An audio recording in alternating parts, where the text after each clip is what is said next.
think we have the mayor with us now on the line. Mayor Jon Mitchell, midweek with the mayor. Barry, how are you? I'm all right. How you doing? Doing okay. I understand you just came from the funeral for former Mayor Fred Kalisz.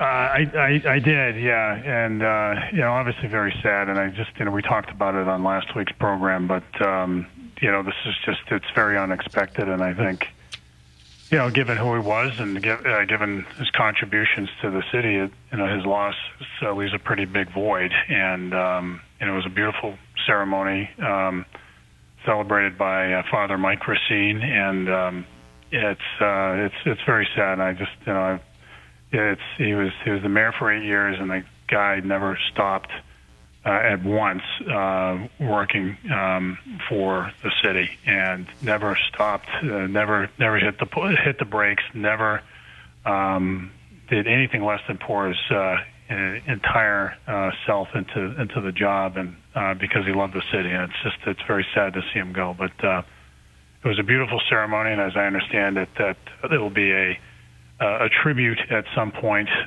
when things are a little safer, perhaps this summer, and we will certainly support whatever the family wants. I understand there's been some discussion already about maybe renaming one of the schools after him that he had built. There were 3, I guess, middle schools that he had or initiated the funding for the construction of. Too soon to be talking about that, or what are your thoughts on that? Yeah, I think it's probably a little too soon to be talking about particulars. I would just say in general that something should be named in his honor. We've done that, for mayors and others, and I think it would be fitting and appropriate to do that for him. But there'll be time to figure out what's appropriate, but now it's today's the day of his funeral, so you don't want to make those permanent decisions in the midst of the celebration of his life. So that day will come, and we'll figure out something appropriate. All right, so we had the snowstorm that almost was earlier in the week. It wanted to be a big snowstorm, and I guess it was for a lot of people. But here, the rain moved in, and warmer air took over, and we didn't get much snow. But in any event, the parking ban had been called, I guess, Sunday night. It was initiated. It was going to be going into effect at 8 o'clock the next morning until further notice. So I guess a lot of folks got the fines and got the tickets and got towed and all that kind of stuff. From what I've read in a couple of sources, I guess the Standard Times and the New Bedford Guide had it.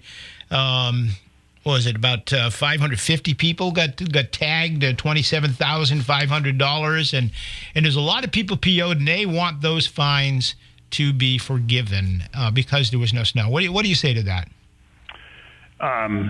Yeah, I mean, there's the reason that we have parking bans in snowstorms has everything to do with public safety, and that's really the starting point in the discussion. There have been instances, and this was true 5 years ago when we had those really bad snowstorms when ambulances struggled and fire engines struggled to get to houses of people in need, and so it's a very real threat if the snow is right. And we have a city with and that's very densely built in many neighborhoods, at least. And if there are cars parked on both sides and lots of snow that isn't plowed, it can be nearly impossible, if it's enough snow, for an ambulance to get down the street in time to somebody in need. So that's why we have it. And we try to give people as much notice as possible when we know there will be a ban. We don't want to be ambiguous about, well, there may be a ban, there may not be a ban, we'll see. So when it looks like there is going to be a snowstorm of a certain amount at a certain time of day, particularly in the middle of the day, we'll call a snow ban and try to give people as much notice as possible. The challenge, however, and this seems to be coming up again and again and again, is that our geographic location is such that we seem to be often straddling the rain-snow band. And so storms that hit, say, northern New England or even central New England pretty hard end up being rainstorms here. So we don't rely so much on the media reports of the media forecast. We rely on the National Weather Service and then a subscription service from a company called Precision to give us more precise forecasts. And in this case, both of them were widely. There was a big gap between the two. But both of them are calling for snow, and so it was clear that there wasn't a forecast out there that was saying New Bedford's not getting any snow. So we put the ban in place, and when we put the ban in place, there has to be enforcement. And so, I feel badly. Nobody likes to get a ticket, but if the city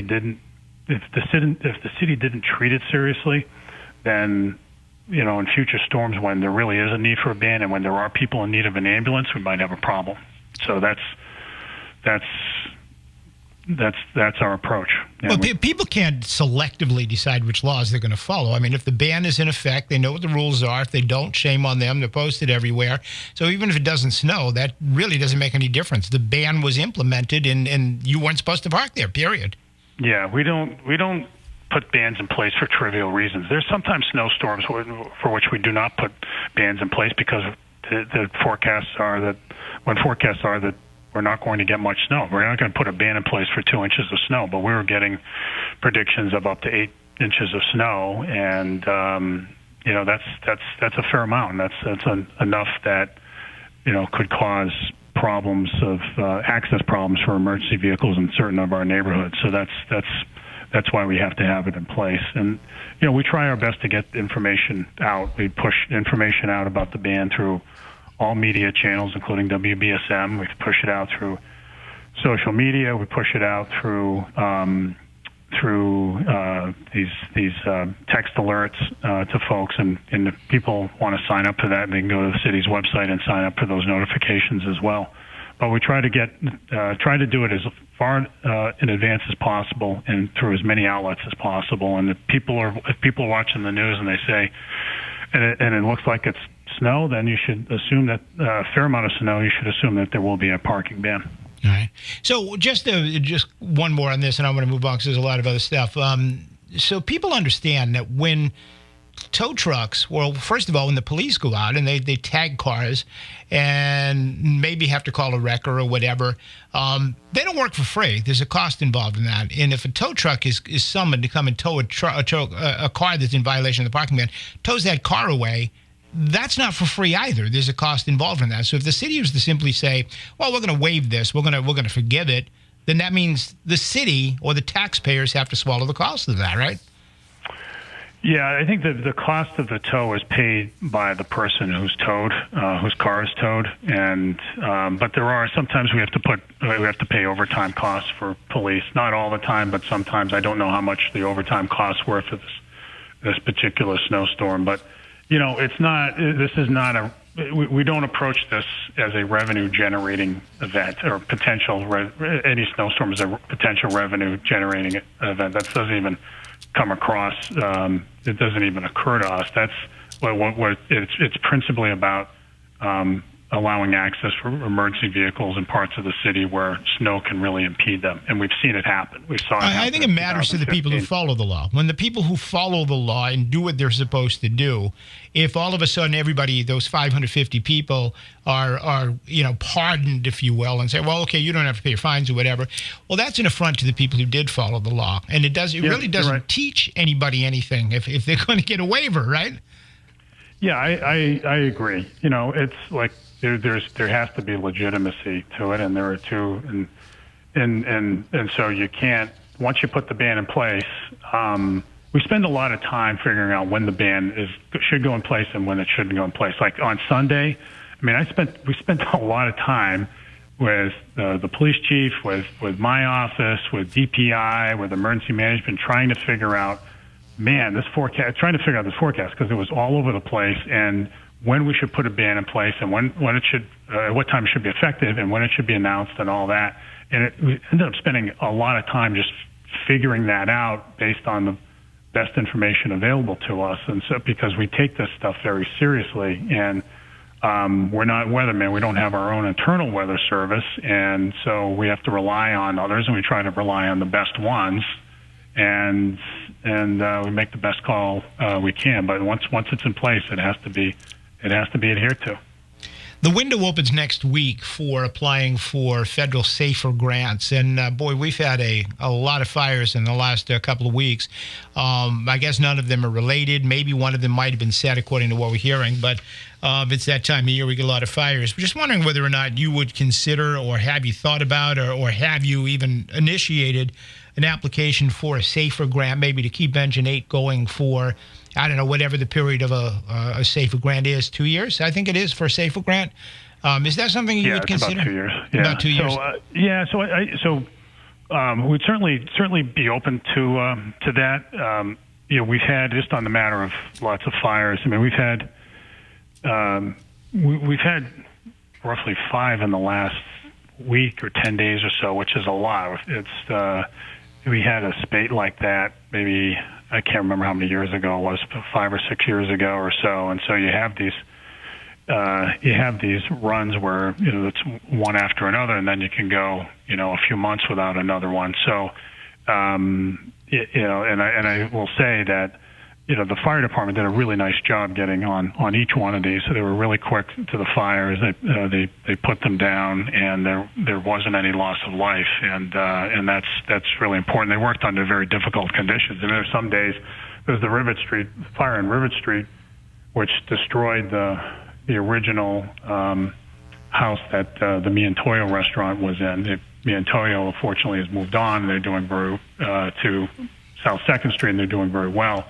But that night, it had to have been like 10 degrees, and everything was freezing up. And you had a number of, we know that a lot of the firefighters were there, were slipping around, but they stuck with it, and they contained it to just that building. So they've done a really good job with it.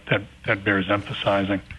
The other thing I'll say is just, so in terms of SAFER grants, we keep an eye out for that. The challenge that we have, honestly, is that New Bedford's gone to that well a lot, and so we had 3 SAFER grants in a row. You'll recall one was with the Lang administration, and then there were 2 under my administration, and I think the 3 together, we may have gotten, if we didn't get the most SAFER funds from the federal government, at least on a per capita basis, we're probably right up there with nationally with in terms of the amount that we've benefited from that program.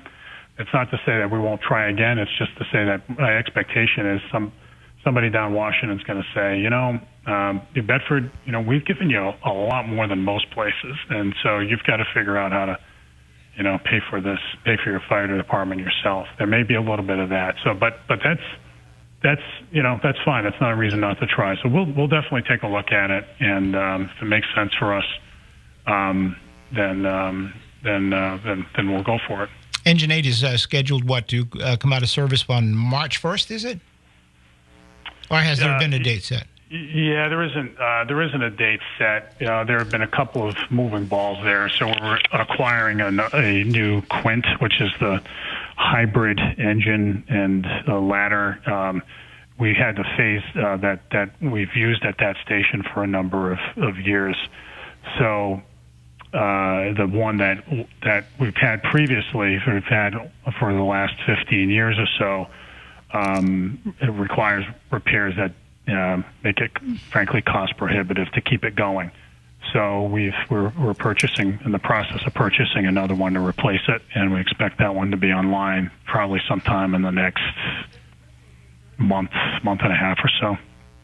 So once that's in place, then there won't be a need for the engine there.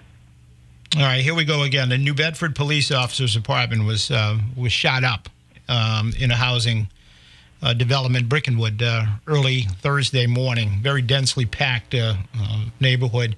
The incident only became public knowledge on Friday when we learned of it through back channels and began reporting on it. It wasn't until after 3 o'clock on Friday that the incident was actually confirmed by the police chief. And You know how we feel about that. That we believe this is not acceptable, that the public has a right to know this, and this should have been out Thursday morning as soon as they had something that they could tell us about this. Obviously, we're not looking for information that is going to jeopardize an investigation or whatever, but the community should have been informed on Thursday morning that a police officer's apartment had been shot up. Don't you think?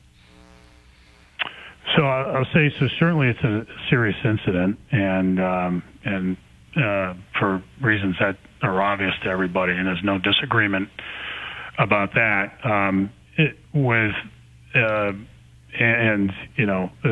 Obviously, it doesn't.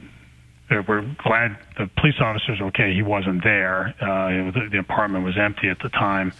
But even still, it's still a serious incident. And on the matter of when the public is informed about any criminal incident is really ultimately a question for the chief. And I think in this instance, I agree with his approach, which was not to hold a press conference and announce what had happened, but to preserve their ability to investigate the matter fully without tipping off the bad guy, and at the same time to reassure the neighborhood and to get information out to police officers that and I think they did it within an hour. So if the chief thought, and I agree with him, if he had a basis to believe that there was a clear and present threat to public safety, then we would get out there. He would at least get out there and say, you need to be on the lookout. We've spent, we don't hesitate when there's a clear and present danger to any neighborhood or to the whole city. We don't hesitate to get out there and be public about it. I mean, after all, we've spent, just as one example, I have spent the last 11 months being very, very public about the clear and present danger of the pandemic that we are in, and spend a great deal of time on this particular medium, as well as every other one available to me, so that I can try to help people keep themselves safe. I've literally only got a couple of minutes, and I do want to get an update on COVID, but why do you think it was advantageous not to tell the public that this, or in anybody's best interest? I mean, the suspect already knew what happened, so it wasn't like he was going to be shocked to find out about it, but the public, I mean, doesn't it say something to you that you have neighbors in these, we all know what Brickenwood looks like, they're very tightly packed together, that people heard this, obviously had to hear it, 8 bullets were pumped into that apartment, nobody called the police?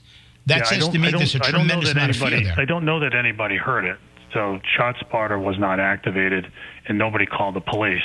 So what they discovered, what the officer who returned home discovered, was that there was evidence of gunfire there, and based on their investigation, it looked like it had happened about 6 hours earlier. And the police were there in force, and they walked through the development. They both for the purpose of gathering evidence, but also to reassure residents that things were okay. And so they did that.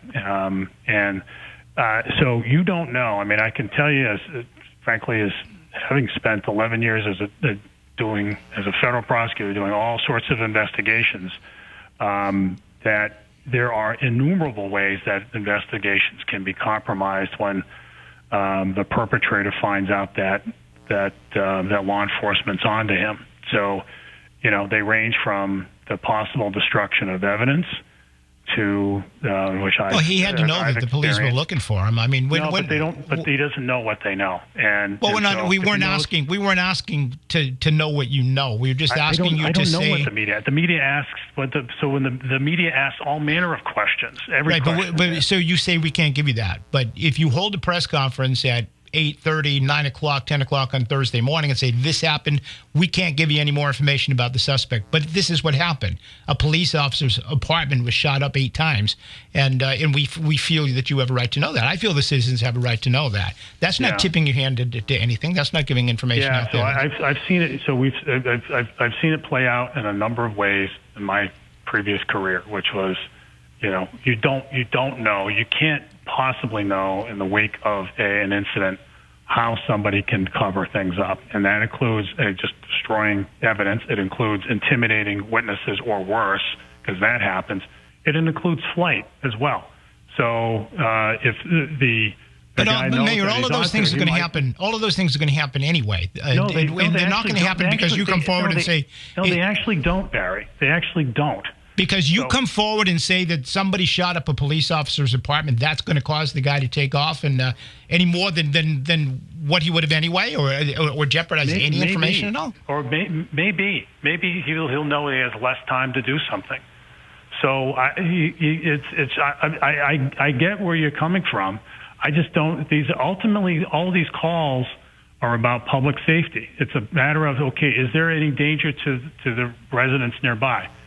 They made a determination that there isn't. They reassured the public ought to know that there's somebody running around with a gun that might be shooting at people too. Barry, let me finish. So they went around. They did that. They put out a notice to the police department through what's called a BOLO, a be on the lookout notice, to letting them know what happened. So if they didn't, if they made a determination that there's no basis to believe there was a threat to police officers or the neighborhood, and they hadn't caught the guy, then going out and saying, "Hey, everybody, this happened," that might actually make it harder to catch somebody who who himself could pose a continuing threat. So there is a public safety balancing here, balancing between competing public safety interests that should be left to the discretion of the police department. I get it. People want to know stuff right away, but that may not be in the public interest. Ultimately, the stuff will come to light, but it may not be in the moment. All right, well, I guess the public will be the judge of that at some point. But, Mayor, I got to hold you right there. I'm completely out of time. That's the way it works. They always are. Absolutely. Thank you, Mayor. Appreciate it. I got to hold you right there. Respectfully disagree with you, but I got to take a break. 508-996-0500. We're back after this.